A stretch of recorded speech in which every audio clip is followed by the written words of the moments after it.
Break के बाद एक बार फिर से आप सभी का स्वागत है हेल्थ फर्स्ट शो में। डॉक्टर साहब, दांतों से संबंधित जितनी भी समस्याएं हैं उन्हें लेकर लगातार कॉलर्स के फोन हमें आ रहे हैं और उसी सिलसिले में हमारे साथ गणेश जी जुड़ गए हैं डीडवाना से। गणेश जी, आपका बहुत बहुत स्वागत है हमारे शो में। अपना सवाल पूछिए डॉक्टर साहब से। हाँ, नमस्कार डॉक्टर साहब। हाँ, नमस्कार डॉक्टर साहब, मेरे दांत से जन्म से ही है, मेरे दांतों के बीच से अंदर से कट रहे दांत। अच्छा। और खाने पीने में वैसे कोई दिक्कत नहीं है, जैसे गर्म भी खा ले ठंडा भी खा ले, उसमें कोई प्रॉब्लम नहीं है। और दांतों में सिर्फ दांत के बीच के अंदर जैसे अपन कटिंग हो रही है उस दांतों में। कैसी कटिंग हो रही है, क्या बताना कहना चाह रहे हैं आप? मैं ये बता रहा हूँ, जैसे अपने ये दांत है ना, दांत के बरोबर से बीच सेंटर से, अंदर से नहीं, बीच सेंटर से सामने से दांत दिखते हैं ना, तो उसके बीच में से दांत कट रहे हैं। नहीं, आप ये आगे के दांतों के लिए कह रहे हो कि पीछे के दांतों के लिए कह रहे हो? हाँ, एक साइड से 4 दांत है, सामने के 2 दांत है। नहीं, किस जगह से कट रहे हैं ये आप थोड़ा बताएंगे? आपके किस जगह से दांत कट रहे हैं?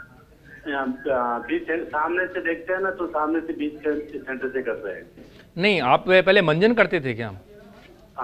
ये पाउडर वाला डाबर लाल दंत मंजन करता था। हाँ, वो एक्चुअली मेरे को लग रहा है आपके दांत उससे जो है ना घिस गए हैं, और घिसते घिसते आपको ऐसा हो रहा है। आप एक तो मंजन जो है ना पाउडर में का कीजिएगा, पेस्ट आप चालू करें, और अगर ऐसे वो इसमें लेयर लाइंस आ गई हैं तो ऐसे में फिलिंग हो जाती है। जो हम शुरुआत में बात की थी कि फिलिंग के कई प्रकार होते हैं, तो इस तरह की जो आपकी जो लेयर हैं आपके डेवलप हो गई हैं, परतें बन गई हैं, उनमें फिलिंग हो सकती है। तो आप जबकि आपने एक चीज़ भी बताई, ठंडा गर्म भी नहीं लगता, आप खा भी लेते हैं, तो उसका कारण वही है, आपका मंजन ही है। और आप उसके लिए आप फिलिंग करा लें, जिससे कि आगे वैसे मंजन बंद करके पेस्ट करें, और आगे जो है नहीं बढ़े, इससे भी नहीं बढ़ेगा, और फिलिंग करा लेंगे तो भी बीमारी आपकी आगे नहीं बढ़ेगी। डॉक्टर साहब, अभी के लिए एक और दर्शक हमारे साथ जुड़ गई हैं। रीना जी हैं चित्तौड़गढ़ से।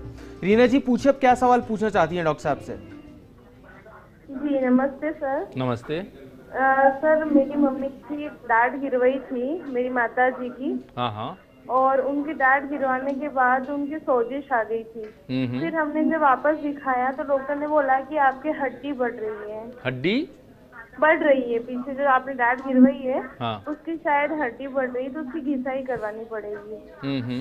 तो उन्होंने एक ट्यूब लिखा था और कहा था कि आप इसे लगवाइए, अगर इससे फर्क पड़ जाता है तो ठीक है, अदरवाइज उसको घिसाना पड़ेगा। तो सर, अब वो दर्द इतना ज्यादा हो रहा है, सहन नहीं हो रहा। डॉक्टर हर बार ट्यूब लिख देते हैं, हम घिसाने जाते हैं, बोलते नहीं ट्यूब से ठीक हो जाएगा। तो सर, क्या उसको घिसाना कंपलसरी है या वो ऐसे ठीक हो जाएगा ट्यूब से केवल? बहुत ज्यादा प्रॉब्लम आई, 5 महीने हो गए इस बात को, 5 महीने से दर्द चल रहा है। देखिए, इसमें मैं आपको ये बताना चाहूँगा, पहले तो आप बताएं कि आपकी जो मदर हैं वो डायबिटिक, उनको डायबिटीज़ बीमारी तो नहीं है कहीं? उनको डायबिटीज़ तो नहीं है? नहीं है सर। और उनका नीचे का दांत निकाला था कि ऊपर का दांत निकाला है? नीचे का। नीचे वो दांत क्यों निकालना पड़ा था, बताएं मुझे।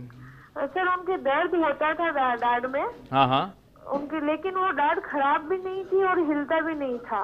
लेकिन यहाँ चित्तौड़ में ही हमने दिखाया था तो उन्होंने उसको गिरा दिया, निकाल दिया। मतलब ऐसा तो मैं नहीं मान सकता, क्योंकि अगर दर्द नहीं होगा और हिलता भी नहीं होगा तो मैं नहीं समझता कि कोई इसको दांत को निकालेंगे। और हो सकता है कि वो दांत अंदर से प्रॉब्लम कर रहा हो, लेकिन वो मतलब खराब नहीं था और हिल नहीं रहा था। नहीं, खराब का कई बार मरीज को पता नहीं चल पाता है, हो सकता है कोई कारण रहा होगा, तभी निश्चित रूप से किसी दंत चिकित्सक ने निकालने का प्रयास किया होगा, निकाला होगा। बाकी जो आप कह रहे हैं कि 5 महीने हो गए हैं दांत निकाले हुए, देखिए उसमें आपको, अगर आपके पास में कोई पहले कुछ निकालने से पहले एक्सरे किया था क्या? जी, हमने एक्सरे करवाया, यहीं से बाहर से भी करवाया था। हाँ, तो उसमें भी उन्होंने पहले तो कहा था शायद कण रह गया है कोई आपका। फिर जब सेकंड बार गए तो उन्होंने बोला कि आपकी हड्डी बढ़ रही है, तो आपको ये ट्यूब से आपका ठीक हो जाएगा। देखिए क्या होता है कि जो जब दांत निकालते हैं, दांत वैसे तो पूरा का पूरा निकलता है और सॉकेट भी बिल्कुल इंटैक्ट रहता है, लेकिन कई बार निकालते समय ट्रॉमा हो जाता है, तो अपने को लगता है कि हड्डी थोड़ी सी चुभ सी रही है, थोड़ी शार्प हो जाती है, तो with due course of time वैसे उसमें वो ठीक हो जाती है, ऐसा नहीं है। और अगर नहीं होती, अगर वो कारण है, अगर देखिए वो जब तक बिना देखे तो हम नहीं कह पाएंगे कि आपको क्या प्रॉब्लम है और आप क्या कहना चाह रहे हैं, वो तो आपको दिखाना ही पड़ेगा।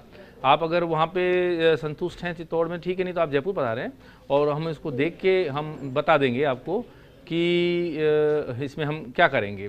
तो और कई बार क्या होता है कि अगर बोनी एजेस हैं, जैसे शार्प एज, वो निकालते हैं तो कई बार एलुलर जो अपना जो सॉकेट होता है उसमें ट्रॉमा हो जाता है, तो वो एज कई बार होती है, वो कई बार समय के साथ चली जाती है, ज़्यादा होती है तो हमको वापस उसको देखना पड़ता है। तो इसके लिए तो आपको एक बार अभी दिखाना ही चाहिए दोबारा, अगर इतनी लंबे टाइम तक है तो एक बार डेंटिस्ट को वापस विजिट करना चाहिए। डॉक्टर साहब अभी के लिए एक और कॉलर हमारे साथ जुड़ गए हैं, अभिजीत जी हैं ये प्रतापगढ़ से। अभिजीत जी आपका बहुत बहुत स्वागत है हमारे शो में, अपना सवाल पूछिए डॉक्टर साहब से। नमस्कार। हाँ नमस्कार जी। मेरा नाम अभिजीत है और मेरी एज 34। वेरी गुड, बहुत अच्छा, आपने सही तरह से अपना इंट्रोडक्शन दिया। हाँ अभिजीत जी पूछें। अभिजीत जी अपना सवाल पूछिए डॉक्टर साहब से। डॉक्टर साहब लगता है उनका संपर्क हमसे कट गया है, लेकिन डॉक्टर साहब मैं आपसे जानना चाहूंगा कि जितने भी जो लोग शो देख रहे हैं और जिन्हें दांतों की समस्या है उन्हें आप कुछ आखिरी में मैसेज देना चाहें और या फिर दांतों की देखभाल कैसे करनी है वो बताना चाहें। देखिए, दांत की जो है बीमारी से अपन निश्चित रूप से बचा जा सकता है, निश्चित रूप से बचा जा सकता है। ऐसा कुछ भी नहीं है कि हमको डेंटल डिजीज़ हो। इसके लिए हमको मुख्यतः एक चीज़ का तो विशेष रूप से ध्यान देना है कि दोनों समय, सुबह और रात को 2 टाइम हमको ब्रश करनी चाहिए। और ब्रश करने का एक प्रॉपर तरीका होता है, ब्रश की एक टेक्निक होती है, उस तरीके से ही हमको ब्रश करनी चाहिए।